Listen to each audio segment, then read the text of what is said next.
আইন করে আমাদের সাধারণ মানুষ থেকে লক্ষ লক্ষ টাকা প্রতারণা করে নিয়ে যাচ্ছে।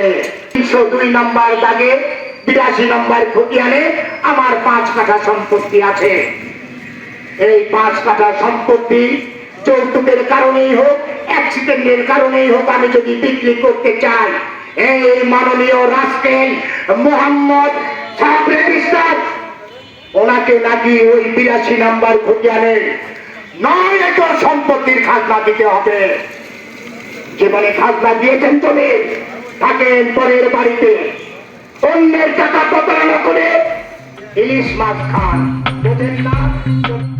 উপজেলা ভূমি অফিসের সামনে এভাবেই ভ্যানের উপর বসে মাইকিং করছিলেন আসাদুজ্জামান টুটুল। খাজনা আদায়ের প্রক্রিয়া ও ভূমি অফিসের কর্মকর্তাদের বিরুদ্ধে নানা অভিযোগ তুলে ধরছিলেন তিনি। বিষয়টি প্রশাসনের নজরে আসার পর তাকে ডেকে পাঠান উপজেলা নির্বাহী কর্মকর্তা।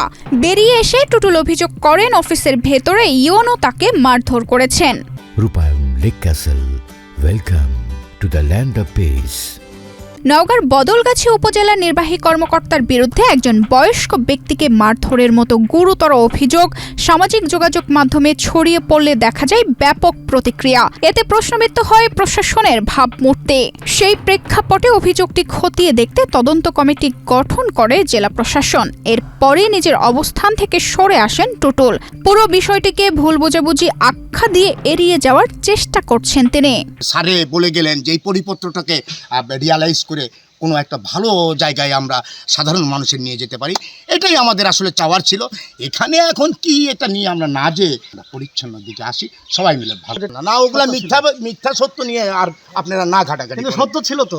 আরে বাবারে, হইতে পারে একটা ঘটনা, আমি বলছি আপনি ছাড় দিয়েছেনই তো।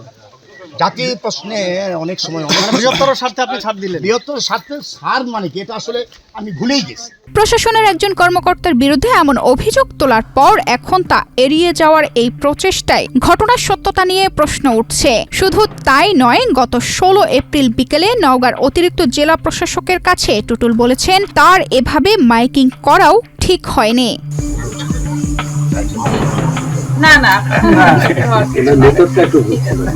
মারধরের অভিযোগ ভিত্তিহীন উল্লেখ করে শুধু স্মারকলিপি গ্রহণের জন্য টুটুলকে অফিসে ডেকে নেওয়া হয়েছিল বলে জানালেন উপজেলা নির্বাহী কর্মকর্তা। সে যখন একটি জমির খাজনা ইস্যুতে মাইকিং করছিল, একই সাথে সরকারি কমিশনের ভূমিকে অকথ্য ভাষায় গালিগালাজ করছিল এবং রাস্তায় তার সঙ্গে সরকারি কমিশনের ভূমি কথা বললে তিনি উপজেলা নির্বাহী অফিসের কক্ষে স্মারকলিপি দেওয়ার জন্য আসতে চান। তারই প্রেক্ষিতে তাকে ডাকা হয় এবং তাকে বলা হয় যে আসলে সরকারের যে জমির আংশিক খাজনা নেওয়ার ব্যাপারে আসলে সরকারি কমিশনের ভূমির কোনো এখতিয়ার নাই। এটি সরকারি সিদ্ধান্ত। সরকারি একজন কর্মচারী হিসেবে সরকারি কমিশনের ভূমি এটি মাঠ পর্যায়ে বাস্তবায়ন করে থাকে। পুরো ঘটনা নিয়ে টুটুল নিজেই বিব্রত বলে জানিয়েছেন স্থানীয় ইউনিয়ন পরিষদ চেয়ারম্যান। মানুষের কথা শুনে উনি মাইকিং করতে গেছে, যাই নানান বিষয়ে ছিলেন এবং উনাকে ফুটেজ দেখেছি আমি, মানে ইয়াতে দুর্নীতিবাদ নানান কথা বলেছিল। এখানে শুনে আসলাম যে এখানে এডিসি স্যার আসছে, বুঝলেন। এডিসি স্যারের সাথে উনি তো সরাসরি সাক্ষাৎকার দিল সবার সাক্ষাতে। জি, যা হচ্ছে আমাদের মধ্যে ওটা আমাদের কোনো ইয়া নাই। আসাদুজ্জামান টুটুলের মাইকিং ও ইউনিয়ন অফিসের ঘটনা তদন্ত করছেন অতিরিক্ত জেলা প্রশাসক সাদিয়া আফরিন। শীঘ্রই তদন্ত প্রতিবেদন জমা দেওয়া হবে বলে জানালেন তিনি। প্রতিবেদন আমরা তৈরি করছি, এখন আমরা হয়তো 2-3 দিনের মধ্যে দিয়ে দেব আর কি। এবারই প্রথম নয়, আসাদুজ্জামান টুটুল এর আগেও বিভিন্ন ব্যক্তি ও প্রতিষ্ঠানের বিরুদ্ধে অভিযোগ তুলে পরবর্তীতে তা অস্বীকার করেছেন বলে জানালেন স্থানীয়রা। আসলে সে হচ্ছে একজন ভবঘুরে নেশাখোর। বিভিন্ন সময় 2 বছর 3 বছর বা 1 বছর পর আসে বিভিন্ন সম্মানীয় ব্যক্তিদের নামে, যেমন পূর্বে স্কুলের প্রধান শিক্ষকের নামে এরকম ভুয়া প্রপাগান্ডা ছড়ায়। নেশাখোর কেটে গেলে বলে আমি এসবের সাথে সম্পৃক্ত না, বা আমি এটা বলিও নি। আমি দীর্ঘদিন থেকে কোলাবাজারে একটা বসবাস করি বা আমার দোকান আছে। আমার জানা মতে কোলাবাজার বা বদলগাছি থানার ভিতরে কোনো রজনীগন্ধা নামে কোনো ফাউন্ডেশন নেই। কখন কার বিরুদ্ধে কি কয় সে নিজেই বলতে পারে না।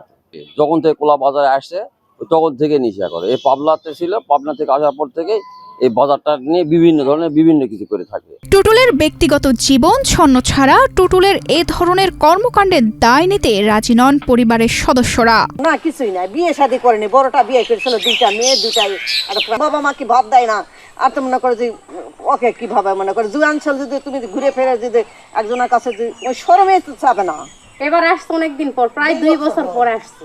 কোথায় থাকে কি করে আমরা কিছুই তার ইয়া জানি না। আমাদের নিজেরই, কিন্তু সে মনে করেন কোথায় থাকে, কার সঙ্গে থাকে, কি করে আমরা বলতে পারবো না। বড় হয়ে যুবক বয়সে এই এলাকাতে আসে এরকম করে। তানজিদা রহমান, ইনায়া, বাংলাদেশ প্রতিদিন।